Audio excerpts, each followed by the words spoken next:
Hi and welcome to my first episode of Sunday vlog, I'll call it. In this video I'm just going to really talk about a few things and then maybe do a top list or something at the end. That's what these videos are probably going to go like. But we'll just start with my sort of things of what's happened this week in the world of movies towards me. Well, first thing was I got a few things in from the post which I didn't make videos on. I don't know why. But yeah, I ordered Drive. Here it is, and it's first thing you can tell is in a thin case, and it's not even an Amaray case, so it's not. So the person who sold this to me clearly wanted to save as much money as they could on this. And a second thing which you'll notice about this here is that when it's supposed to be, and it really is because I put the movie in, it is a Region 2 or B movie. When you can clearly see there that it says, sorry, this is really awkward, Region A there. So you can clearly tell that. So that tells you from that that this is a fake cover, a cover that's been printed off of the internet. You can also tell when you touch it, it's got a real glossy feel to it. It's also got the American barcode on it. That's an American barcode. And then you can just tell that it's a real glossy thing. The printing is also not very good. The pictures aren't really, you can't really tell there, but they're very blurry, and there's lines down them. It's a bit of a failure at this. Then you get the disc. The disc is just as bad. You can feel it's got a different feeling to it. It just doesn't feel like a normal disc. And when you look at the top in the light, you notice that it says at the top verbatim Blu-ray. Well, it says BD, so it means Blu-ray disc. .rdl for video. It basically is proving the fact that this has been produced off the internet. Someone has got the download or something, or maybe they've scanned the Blu-ray disc somehow to get it onto this here disc and pretty much sell this here on the internet and make loads of money on it. Well, not really loads. I got it for £5, but I did complain about it and I got a refund. But they're asking me to send it back, but I'm kind of, well, I don't think he actually did ask me. He didn't ask me exactly to go send it back, but I'm kind of tempted not to send it back because I don't really want to send this back for the seller to decide, right, I'm just going to sell it to someone else and see if they notice. Because I just don't think it's really fair. I don't know, it depends what happens. I'll hold on to it for now and see if time goes by and I get any messages or anything about it, but for now I'm not going to do it. But I love the movie. I've ordered another version of it off Zoverstocks, who are a much more trusted seller, but if I remember I'll put the name of the seller on the on the video here. The second thing that I got, well, I'll go back and I'll just talk about that. I wanted to get that talked about first. Second thing is Only God Forgives. I got this 2 weeks ago because I saw Drive a month or so ago and thought it was phenomenal, so I decided, you know what, let's buy this, and I honestly don't regret it at all. This didn't really it got mixed reviews, so it did. A lot of people thought it wasn't great, but I thought it was just nearly as good as Drive. Drive is brilliant, but this is, like, if Drive is about a 4.5, maybe a 4 out of 5, I'd say, this would probably be about a 3.5, maybe a 3. I just thought this was really good. I liked all the hidden messages. I like sort of movies you have to think about it like that, and just, I wouldn't mind Nicholas Winding Refn and Ryan Gosling teaming up for one more movie. I mean, I just think they're good group together. Another thing, I was watching a video on YouTube about them, Ryan Gosling and Nicholas Winding Refn, talking about Drive, and I was thinking, am I the only one that thinks that Ryan Gosling could have played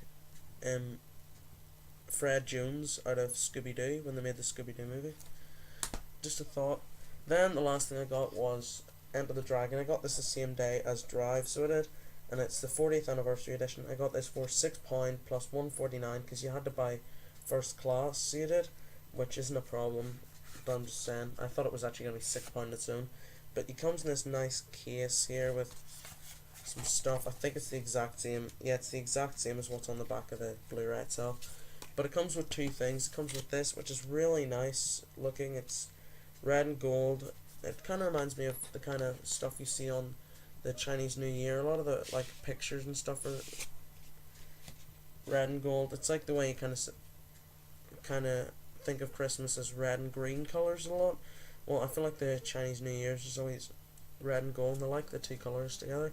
Well, in that wee slip, you get all this stuff, which I'll get into now. In the American one, you get a real nice lenticular, like photo sort of thing of Bruce Lee using nunchucks, and there was badges for the like get on dash jacket, which I didn't get, which I was annoyed about the lenticular, but I wasn't really fussed on the things to put in your jacket. But first thing is, you get this, is you put your name on it, but it's got a real glossy feel to it, and I don't think the pen would come out on it nice, and I wouldn't really want to wreck it anyway, because it's the kind of thing, I'm just going to leave this all in the packet.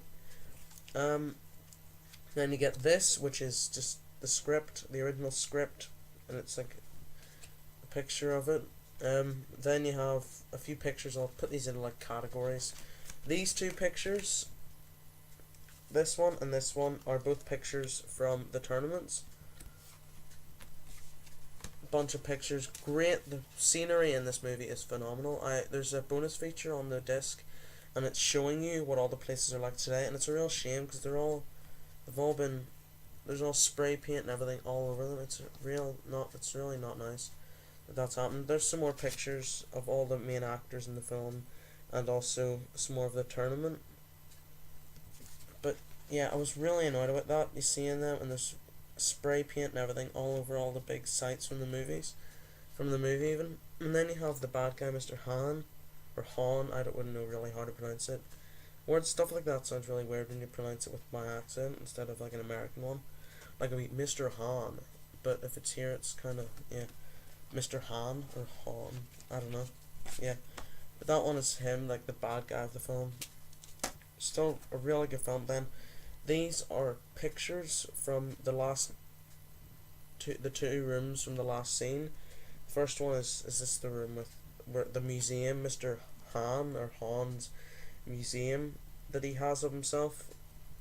And then you have the scene room with all the mirrors in it, which actually is what the cover's about, but it was a real mind messer sort of thing, and it was kind of, because you don't know you don't know if it's the reflection that you see or if it's the real person, and it was really nicely done. It was really good camera work. I mean, I don't know how they done it without noticing. I mean, I was looking all over the place seeing if I could spot any cameraman like standing there, but it was so well done and executed. Must have took a lot of time and thought to do that scene. It just shows how good of a film it is that so much work has been put into it. And speaking of work being put into it, the picture quality is absolutely phenomenal in it. It has a bit of blur in it, but I suppose all of them do at the minute.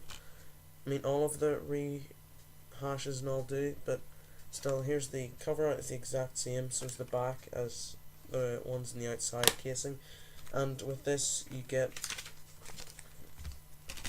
an ultraviolet code and the disc, which is quite nice too. So just to sum up, that's them three things. Now to finish, I may do like a top video, like a top 5, or maybe I'll just, I don't know, talk about something else, but I'll see you in a minute. Hi and welcome to the second part of my Sunday vlog. This part will be my top 5 influences in life, which is very cheesy, I know that, but so I think using this here will let you know a lot more about me and my interests, even though you already know them. Well, my top 5 influences in life, at number 5 is the director of Nightmare on Elm Street, Wes Craven. He also directs Scream and The Last House on the Left, which I thought wasn't very good, no offense to Mr. Wes Craven, but just a really smart director, a really good director, made a lot of good films, and I've always wanted to be a director, so he's influenced my life, I'd say. Number 4 would be Chris Stuckman, the YouTube reviewer, because I've always wanted to be able to review movies and have the audience that he has, and this has always influenced me that way.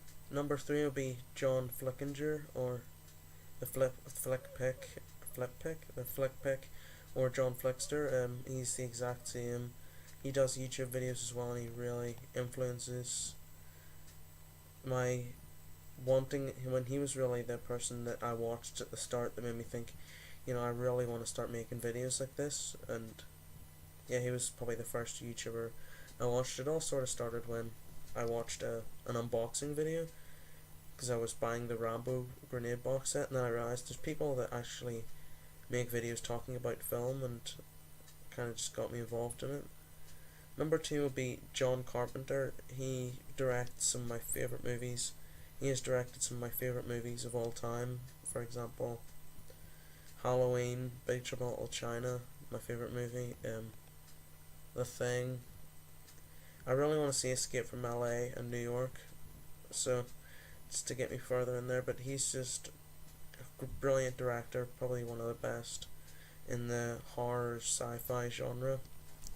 And my biggest influence in life would be even James Wan, the director of The Conjuring, Insidious Part 1 and 2, Saw, and I've never seen Dead Silence. I really want to see it, but I actually was thinking of watching that today, and probably will. But just a really good director, and seems like a really nice guy. I was watching a lot of documentaries on him, and he just seems like a really knowledgeable guy.